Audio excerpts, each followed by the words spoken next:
રામ રામ 2 વખત જપો એટલે 108ની માળા થાય એવું બોલે છે મને. આવું કેમ? એટલે મને ખબર નહોતી, એટલે મેં કીધું મને ખબર નહીં, પણ મને સમય મળશે કે કોઈ અવસર મળશે તો હું કોઈ ચોક્કસ કોઈક વ્યક્તિને પૂછીશ અને તમને કહીશ. રામરક્ષા સ્તોત્ર ખરું, જો તમે સાંભળ્યું હોય તો રામરક્ષા સ્તોત્રના અંતમાં આ ઉલ્લેખ આવે, રામ રામેતિ રામેતિ રમે રામે મનોરમે સહસ્ત્રનામ તત્તુલ્યમ રામ નામ વરાનને. સહસ્ત્રનામ તત્તુલ્યમ, 1000 નામની બરાબર છે રામ નામ. હવે 1000 નામની બરાબર એટલે વિષ્ણુ સહસ્ત્રનામ આવ્યું. 1000 નામનો જે ઉલ્લેખ જ્યાં પણ થાય શાસ્ત્રોમાં એટલે સમજી જવાનું વિષ્ણુ સહસ્ત્રનામ. વિષ્ણુ સહસ્ત્રનામની બરાબરમાં રામ નામ કહેવું યોગ્ય નથી. એટલે શું રામ નામ ઓછું છે? ના, રામ નામ ઓછું નથી, પણ જ્યારે તમે કલયુગની અંદર જીવતા હો, તમારો એક સંકલ્પ હોય, માનો તમે જ સંકલ્પ લીધો છે કે મને વિષ્ણુ સહસ્ત્રનામ બહુ જ ગમ્યું, આના કારણે મારા જીવનમાં બહુ જ ફેરફાર, અને ખરેખર વિષ્ણુ સહસ્ત્રનામના મારો એક પોડકાસ્ટ પણ થયેલો છે, એના વિશેનો જ છે ખાસ પોડકાસ્ટ, કે વિષ્ણુ સહસ્ત્રનામ બહુ અલૌકિક સ્તોત્ર છે, મામૂલી વસ્તુ નથી. એ મૂળમાં તો આ પૃથ્વીની વસ્તુ જ નહીં, એ બ્રહ્મલોકમાં એની રચના થાય, બ્રહ્માજી અને સપ્તઋષિઓ દ્વારા 4 યુગના 4 વિષ્ણુ સહસ્ત્રનામ અલગ હોય, એની પાછળનું બહુ જ ડીપ સાયન્સ છે. તો સહસ્ત્રનામ તત્તુલ્યમ રામ નામ વરાનને એવું કહેવાય. હવે એક બાજુ તો વિષ્ણુ સહસ્ત્રનામ કે જે આ પૃથ્વી ઉપરનું સૌથી અલૌકિક સ્તોત્ર, અને એની બરાબરીમાં રામ નામ કહી દીધું? ના, એવું નહીં.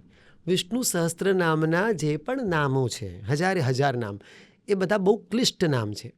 દરેકને બોલતા ફાવે ન ફાવે, અભણ પ્રજા છે બિચારી, એમને ન આવડે.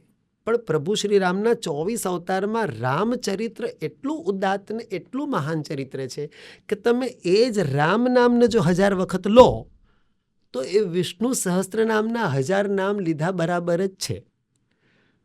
સમજ ફેરના કારણે લોકોને એવું લાગે કે આ શ્લોક એવું કહેવા માગે છે કે એક વખત રામ નામ લો અને વિષ્ણુ સહસ્ત્ર નામ આખું બોલો, એ બરાબર ના, એવો અર્થ નહીં.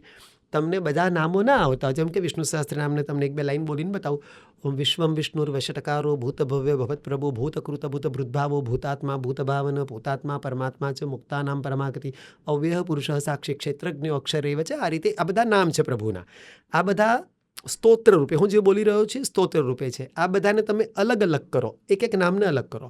ઓમ વિશ્વસ્મય નમઃ, ઓમ વિષ્ણવે નમઃ, ઓમ વશટકારાય નમઃ, ઓમ ભૂત ભવ્ય ભવત પ્રભવે નમઃ, ઓમ ભૂતકૃતે નમઃ, ઓમ ભૂતભૃતે નમઃ, ઓમ ભાવાય નમઃ, ઓમ ભાવનાય નમઃ. આ એ જ નામ છે જે અત્યારે હું સ્તોત્ર રૂપમાં બોલી ગયો. દરેક નામની પાછળ નમઃ નમઃ આવે. આવી રીતે 1000 નામ. હવે તમે મને વિચાર કરીને કહો કે આ બધા જે 1000 નામ છે એ બહુ સામાન્ય વ્યક્તિ હોય, બિચારું ખેતીવાડી કરતો હોય કે ઘરમાં માતાઓ બહેનો કામ કરતી હોય, આ બધા નામ ક્યારે મોઢે કરે?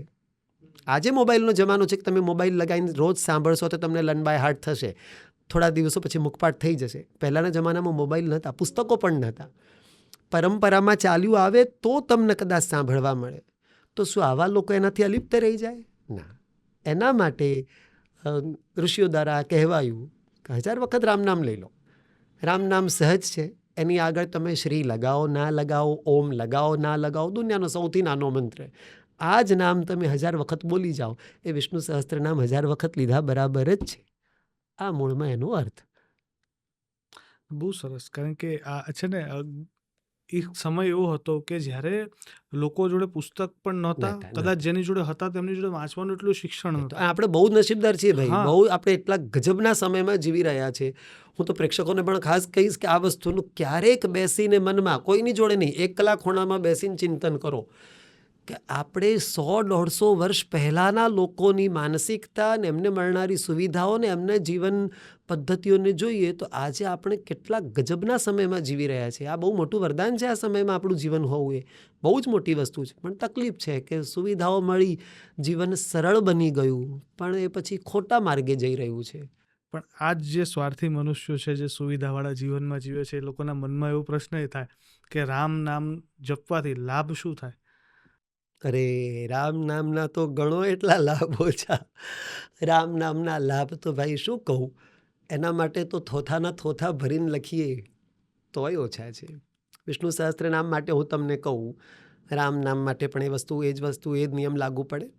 કારણ કે આ એકમાત્ર મંત્ર એવો છે કે જેની આગળ તમારે શ્રી ના લગાવવો પડે, કોઈ પણ પ્રકારના કિલક ના લગાવવા પડે, ઓમને પ્રણવ કહેવાય, ઓમ ના લગાવવો પડે. તમે શ્રીરામ બોલો એ રિસ્પેક્ટ ખાતર બોલો એ વસ્તુ જરૂરી છે. શાસ્ત્રમાં મૂળમાં શ્રી શબ્દનો હું તમને અર્થ કહું. શ્રી ક્યારે લગાવાય? શાસ્ત્ર એવું કે કોઈ વ્યક્તિત્વ જીવિત હોય તો એના નામ આગળ શ્રી લાગવું જોઈએ. શરીર છોડી ચૂક્યા છે તો એની આગળ શ્રી લગાવવાની જરૂર નહીં. પછી લગાવો એ વસ્તુ અલગ છે, જ્ઞાન અજ્ઞાન ખાતર માણસ લગાવે. બાકી શ્રીનો અર્થ થાય હી ઓર શી ઇઝ અલાઇવ, એ જીવિત છે.